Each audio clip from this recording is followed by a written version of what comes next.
Welcome back to the Tennispreneur channel, guys. I have a very, very special guest here with me today. Herbert, they call you Hubie? Yeah, Yeah? that's how they call me. I love it. Do you know, first of all, I really appreciate you spending the time with us today. It's my birthday. There couldn't be a better birthday present. Happy birthday. Thanks, man. Um, you're definitely the best player that we've ever had on the channel, but more importantly than tennis, we all know that you're the nicest guy on the ATP tour, and that's what we Thanks. value the most. Thanks. I try sometimes. Yeah, I'm amazed that you can be this nice because tennis is such a ruthless sport, right? And I know you're going through a tough time right now Mhm. with your recovery or your injury. How you getting Oh, on? it's It's getting good. getting well. So it's progressing really well.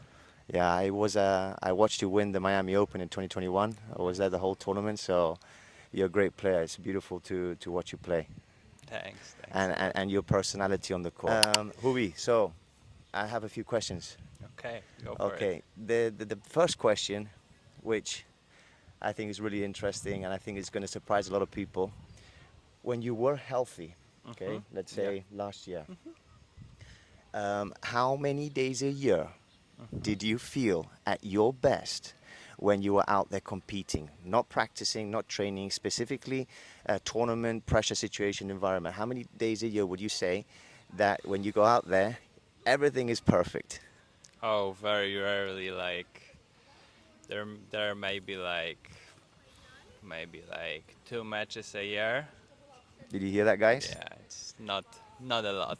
And that's where the gap is. All these young kids watch you guys on TV and they look at you and you always look so great and so perfect and so easy. But the Yeah, reality is, yeah, not always like this. Mostly it's just you're having some difficulties, and you're obviously your opponent presents different challenges and try to play to your weaknesses, and you try kind of the same, and you need to balance yourself each day and find the best solutions. for example, what things can go wrong? I mean, I'm sure sometimes your forehand doesn't feel great or your backhand or Yeah, if it's not for the an serve, injury or, for like yeah. everything. So it's where you're not feeling you're like physically the best. Hmm. So it's all kinds of challenges Yeah. presenting kind of each match, and rarely, obviously, like you still have certain weapons. You still gonna use them. Some days they gonna be a little bit more successful. Some days Yeah. you might struggle a little bit more. But at the end of the day, you gotta accept it and just be accepting of it. Hobie, and how do you accept? Because you just the key words Mhm. that we have an app that Mhm. the kids journal after their Mhm. matches, and we ask three questions, right? How well did they play? 1 out of 10. How good did they feel? 1 out of 10. And the third question is the key. I think it's Mhm. the only one that you can control, which is Mhm. how well did you accept Mhm. and deal with how you felt? Okay. So when we watch you play, like I said, you're very calm and composed. Mhm. How do you tell yourself when you go on the court and you're not feeling great? How do you say, okay, Hobie, accept and just deal and just do what you can with what you have Well, on the day. How do you it's do not this? always easy. It's Mm. like sometimes like I mean you struggle with it. Like it's not like oh it's constant at the top level. Like it's not. You get frustrated Mm. inside with the things that are not going your way. But ultimately you gotta do get yourself in the best position to play the best tennis of that day, that Yeah. possibility against that opponent, and just compete. And it's the only thing you can control is your attitude, Yeah, right? of You can't control course. how you feel or how your shots are going to Yeah, be a or how certain. your opponent's Oh, playing. how your Like they're opponent. also amazing players, so it's Yeah. they're also out there to do their best, Yeah. and they play really well. Yeah. I really believe this is the toughest sport there is out there. There's so many factors to it. Okay. Here comes another question.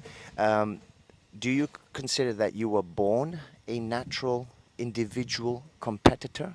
Or do you think the environment and your bringing up made you a great competitor?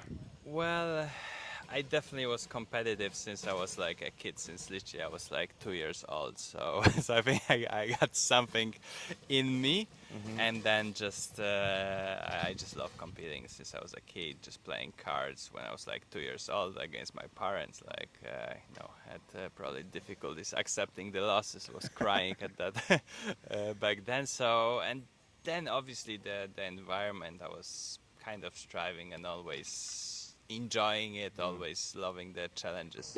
Yeah. And did you like more team sports or did you enjoy more individual sports growing up? Well, I used to play basketball as well, Okay. so I enjoy that environment. Ultimately, kind of the individual sports, you have under everything under the control, so that's a cool Did part you like about that? it. Yeah, I love that Okay. that part about it. Obviously, like some days, as we spoke before, like you're not gonna feel great on the Right. court always. Yeah, I would say rarely you would feel great. So then, obviously, in a team sport, it's great. You have supporting guys here on the tennis court. Like you just sometimes, like some days, you just gotta grind it out. Yeah. Last question, because I know you need to go and see the doctors and do all your rehab work. How important are practice matches to become a better tournament match player? Okay, so we see a lot of the kids, they train a lot, they do a lot of drills, technique, fitness, right? From the ages from 10 to 15. But we're not seeing so many kids playing practice matches. Do you think practice matches make you a better, is that the closest Well, thing that replicates a tournament match? yes, you try to kind of replicate as much as possible also like normal practices to be able to visualize, practice certain shots that you're gonna do on the court, because that's why you do on a match court, because ultimately that's why you do those rules. You don't do them just to do them because you have a practice. You do them to specifically get better at them and to use them in the situations on a match court, and it's a matter of using the practice matches smartly. Like sometimes you're gonna play to your opponent's strength, and you might be losing the match, which normally you would just do things differently if you play the actual match against that Yeah. opponent. But you're working on yourself, and that's ultimately makes you a better player later on. Beautiful reply. Last thing, because I just remembered.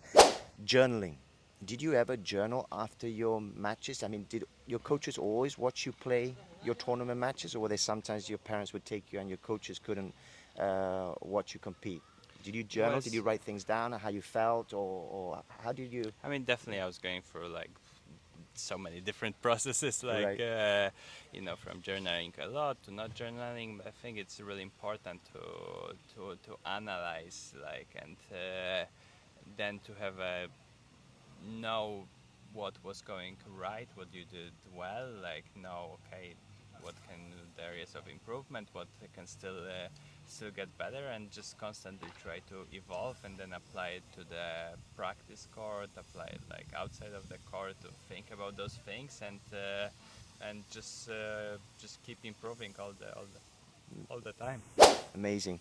Next year, we're coming to see you at the U.S. Open.